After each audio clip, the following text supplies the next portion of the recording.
That's right. And if you could get some in your belly, you must still have it.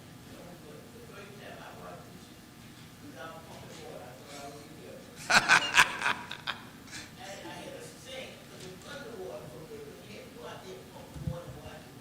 So every little bit doing that time, when you can stay and you know what the Lord provides for you, then you're grateful to whatever you have.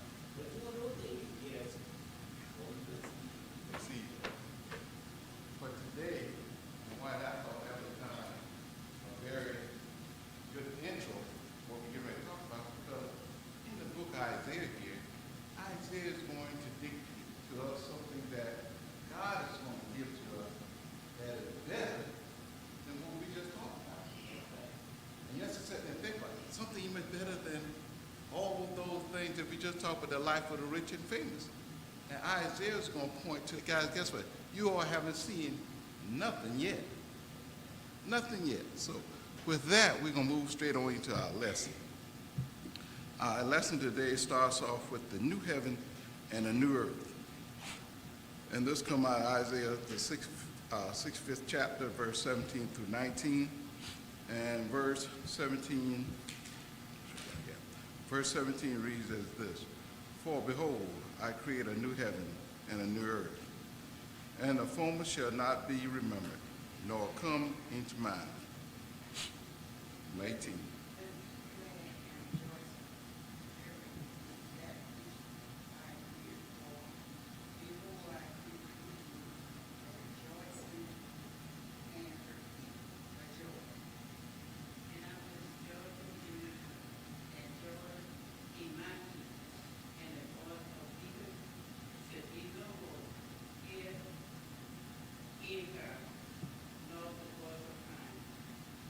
Thank you.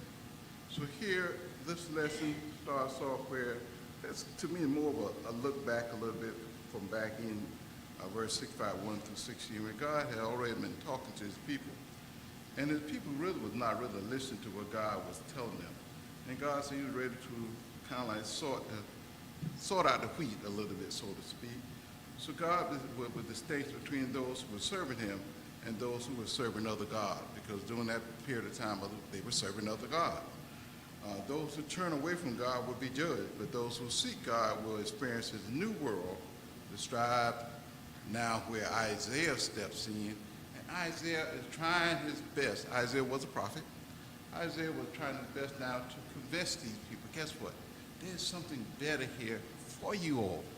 You all got to change your ways, because God has gave me a message here for you all, and this is the message. And this is where Isaiah picks up at it right now, talking about that new creation, that new heaven and a new earth. Then you can almost hear it in Genesis 1 and 2 here, where it started with the very first line. He says what? I will what? Create. He said, I will create. Now, he's not talking about what he had already created, right? He already created the earth, right? He already created this, what we have now. But he is now talking about something completely different. He said, I will create. He said he's going to create what? A new heaven and a new earth. And the former shall not be remembered, nor come into mind. So here Isaiah is giving us a what? He has already given us a what? A little peephole. Just a little peephole, a little glimpse of what here is to come. Now, it's kind of interesting because Isaiah is using a whole lot of imagery, which means that he's giving us a whole lot of vision, of things to make our mind really begin to kind of like think about what he's seeing too. The imageries are used in here so that you can really kind of like feel what Isaiah is talking about.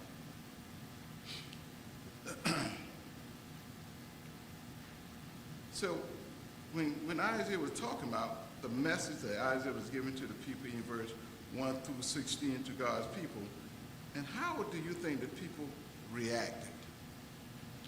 How do you think they were reacting during that period of time? I don't think they was really listening. I don't think they were listening. What do you think?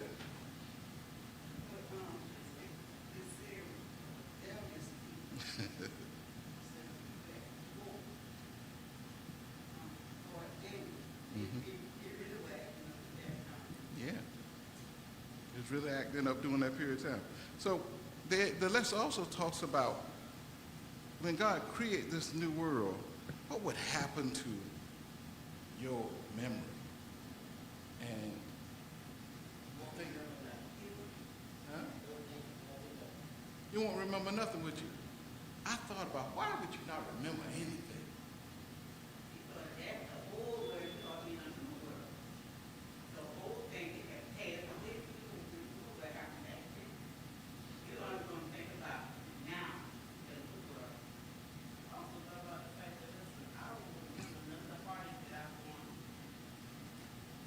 Yeah. Yeah. You don't remember none of that. God don't want you to remember none of that. You wouldn't remember your family, none of that stuff. It would be gone, completely gone. The question did ask you, what is the prominent theme in this passage? What is the prominent theme in this whole passage? Excuse me? Talk about joy. Yeah. It talks a whole lot about joy and happiness here in this passage here. That God, people will be filled with what? Nothing but joy and gladness. And God will be joyful when? Also with them. He's going to be with them. It even much goes in for it saying when you pray or ask for something, what's going to happen?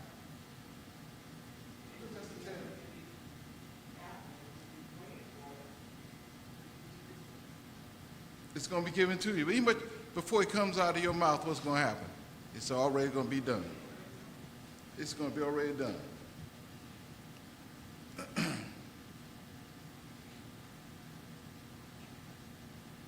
It also talks about in this new world of ours, there's some things that we don't have to worry about anymore. And those things we all can probably kind of like really understand. So in the new world, there'll be no more what? Sickness.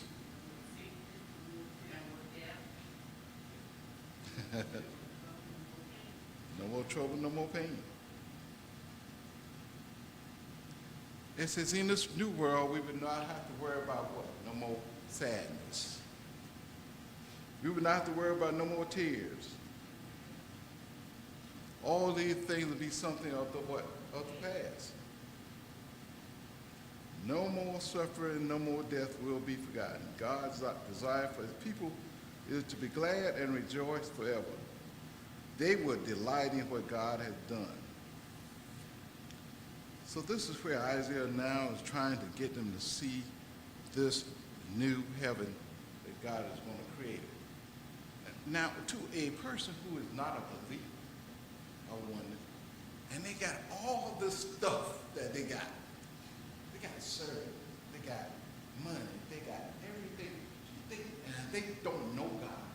You think it's possible that they feel like they may be living on heaven right now? Huh? All thinking that they're God. They might feel, and I don't know, because I don't have that kind of money. I don't know. But I thought about that. Whether or not they feel like they're living on heaven right now. This is the new creation to them. What do you think, Brother Mo?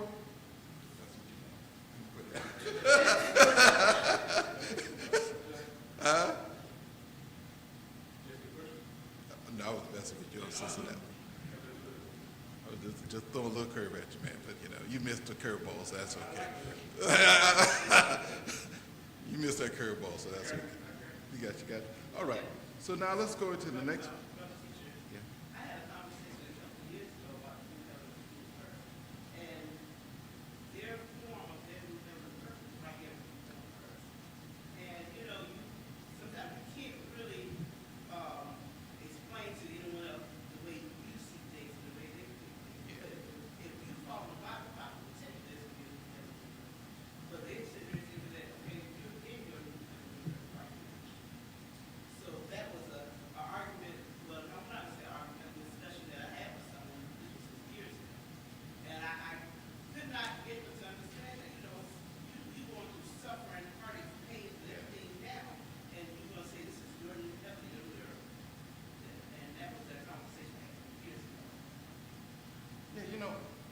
think about it, if this was the new heaven and new earth, to me that one key component out of all that that would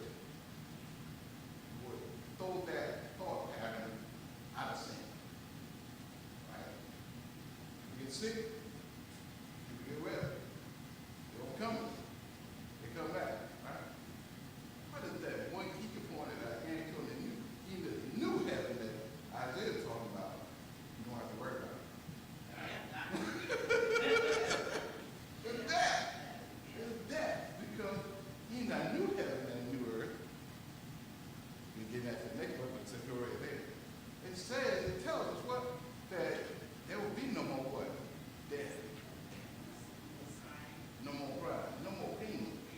None of that is going to happen.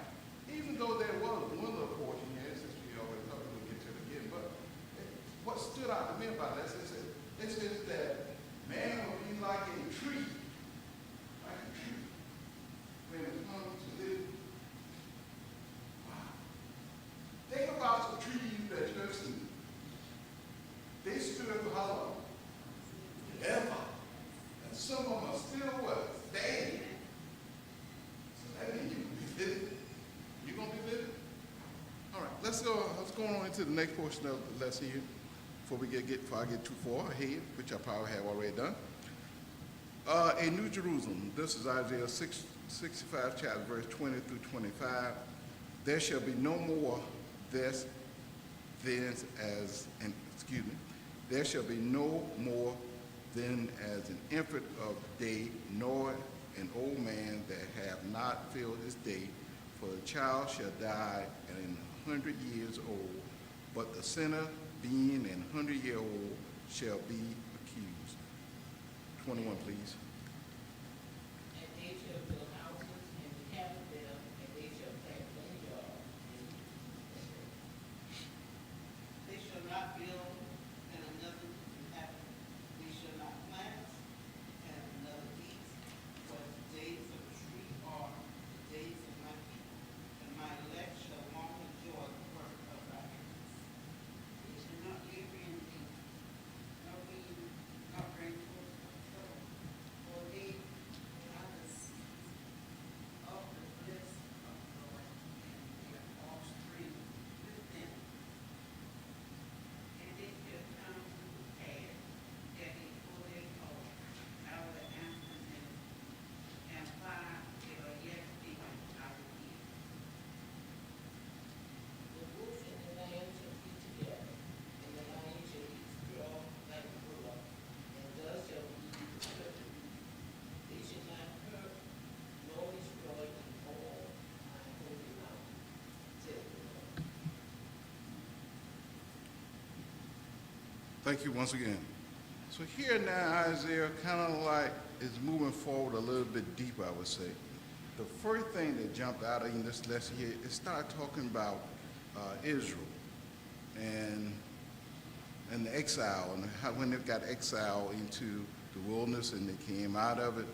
But it was kind of like pretty tough for them. And I think they understood this. So what? Enjoy it. You know, we got someone else moved into your beautiful house that you just built. You built this nice home, and guess who moves in? I built my nice house, and Brother Gus moved into my new house. I ain't never even got a chance to enjoy it. It was sadness for them. So Isaiah was using that as another illustration about this new heaven and this new earth that's going to be created.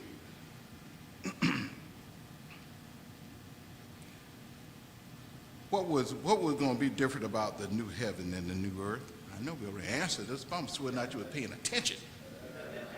See if you were sweating out you paying attention. What's going to be different? Huh? They could be happy?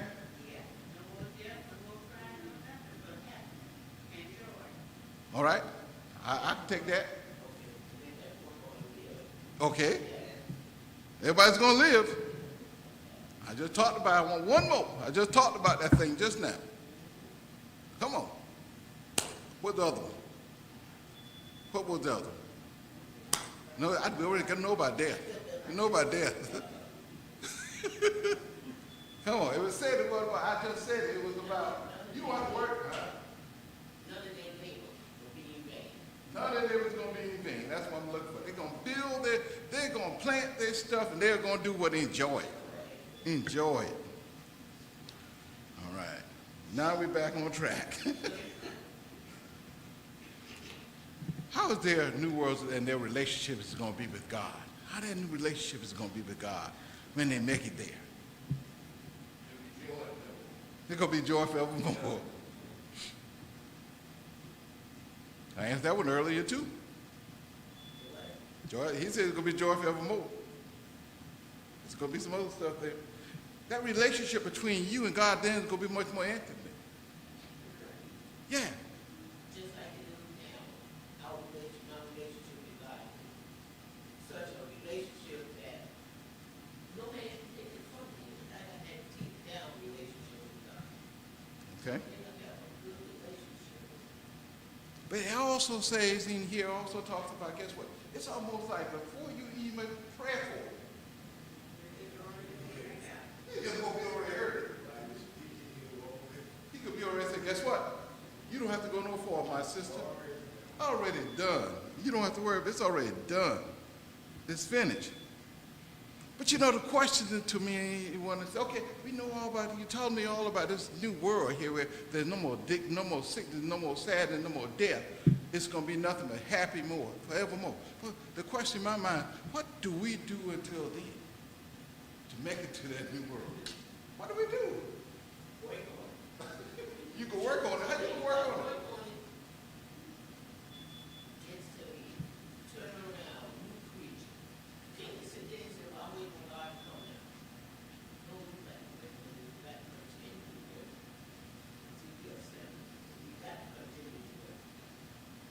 Okay. Okay. So that is true. Got to prepare yourself now for it.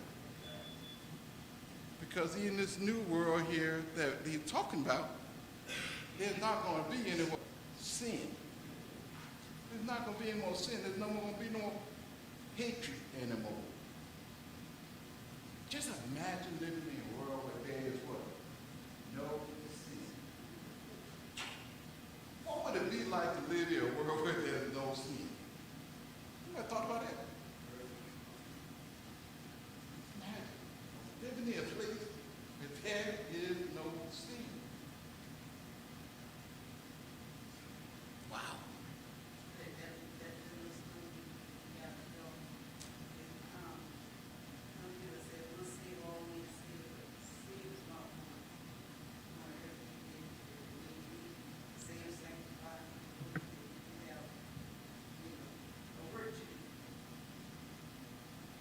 All right, thank you.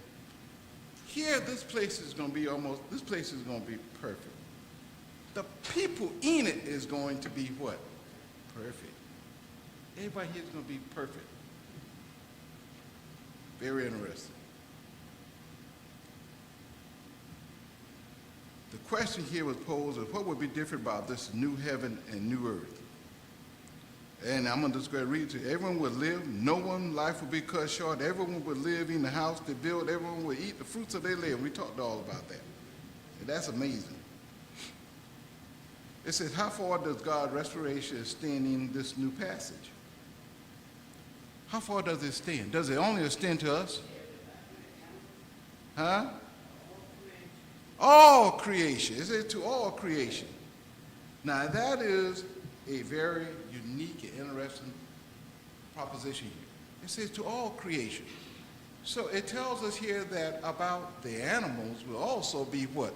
Part of God's new creation.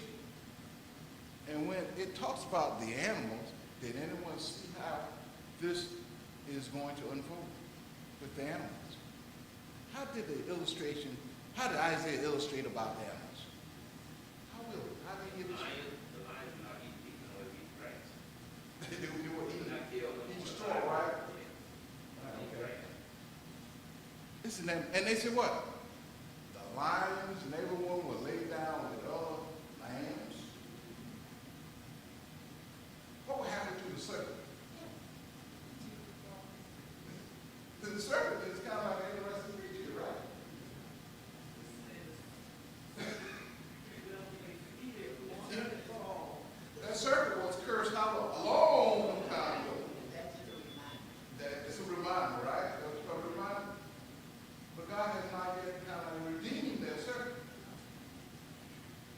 serpent's going to eat what? Grass, right? Well, it's still he's still going to be eating dust. The serpent will still be eating dust.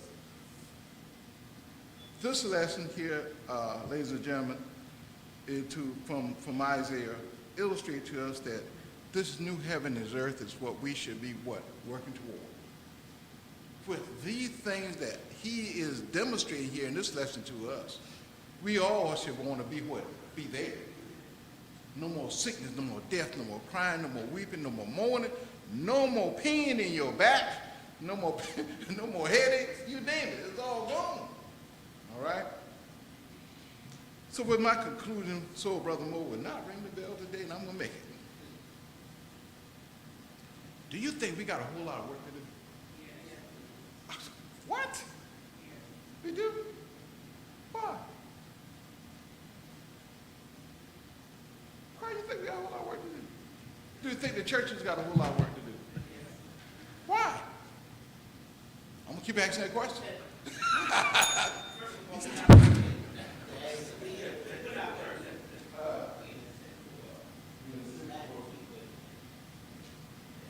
You're right. We as Christians, we think we can have our together. We still, they have to do work. Not all that work. You know, these guys, they're talking about, so we step in there, so we don't have to worry about the problem that we can deny. Thank you all so much for their participation. Thanks for the way we go. Well, thank you, Richard. You guys know the presentation lesson. And now that's come forward. Good morning. Again, thank Brother Richardson for doing an excellent job with the lesson. We had a great lesson this morning talking about God have a perfect plan for the future of his people. And if we read where whom God bless, no man can curse. Whom God cursed, no man can bless. When we look at this lesson, how he has a perfect future for his people is that where they used to not have this peace, this harmony, now they be able to live in peace and harmony with their God. They won't have to suffer the curse any longer. If we look back in Deuteronomy, it talks about the curses that they will have. They'll plant vineyards and won't be able to eat. They'll build houses where somebody else will be able to live in. But God talks about this perfect future that he will have for his people, where they won't have to worry about that anymore. They'll be able to live in perfect harmony with God. But as I was looking at this lesson, everybody that came into harmony with God but the serpent. The serpent was cursed from the beginning, and we see here the curse wasn't removed from the serpent.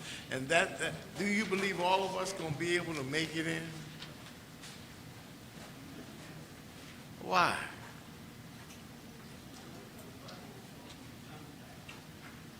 And only the who's going to be able to. And who are going to be the righteous ones?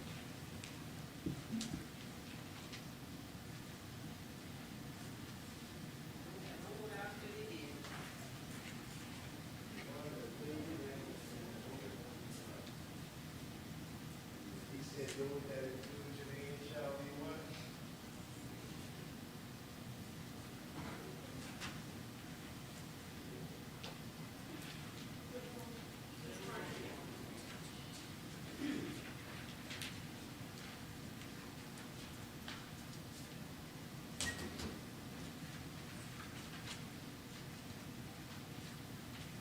Hello.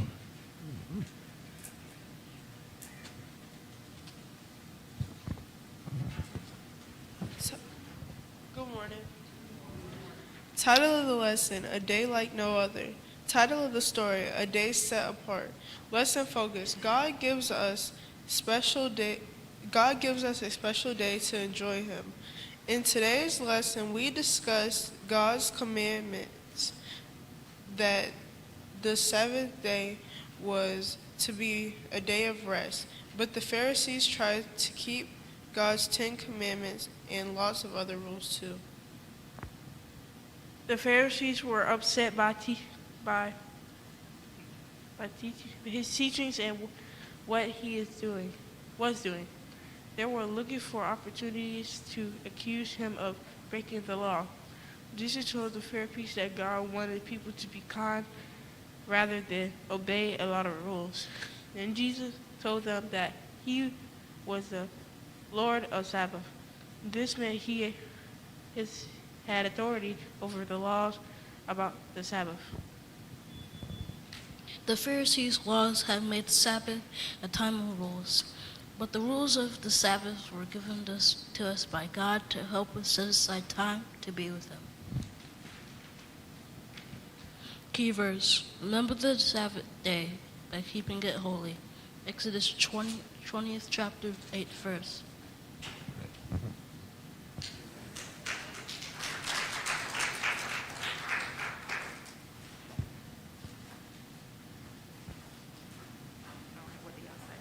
Morning.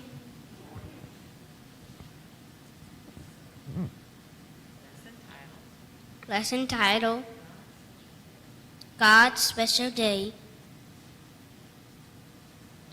Lesson focus: God give us a special day to remember Him. Title of the story: Time for Rest and Worship. Memory verse: remember the Sabbath day by keeping it holy. Exodus 20th chapter 8 verse. Okay, now, they're going to give their answers today in a different way. If the answer is Pharisees, they're going to squat down. If the answer is Jesus, they're going to jump up. And if the answer is Pharisees and Jesus, they're going to squat and jump. Okay? So now the first question. The first question, who made extra rules for the Sabbath that the people had to follow? Who made the extra rules? Very good. Now, who went to the synagogue on the Sabbath day? That's right, Jesus and the Pharisees over there. Who tried to trick Jesus when he went to the synagogue? Who tried to trick Jesus? Okay. Who noticed someone at the synagogue with a badly twisted ankle? Who noticed someone at the synagogue? That's right, Jesus did. Who healed someone at the Sabbath? Excuse me, who healed someone on the Sabbath? That's right, Jesus did. And the last one, who tried to catch people breaking the rules on the Sabbath? The Pharisees, that's right.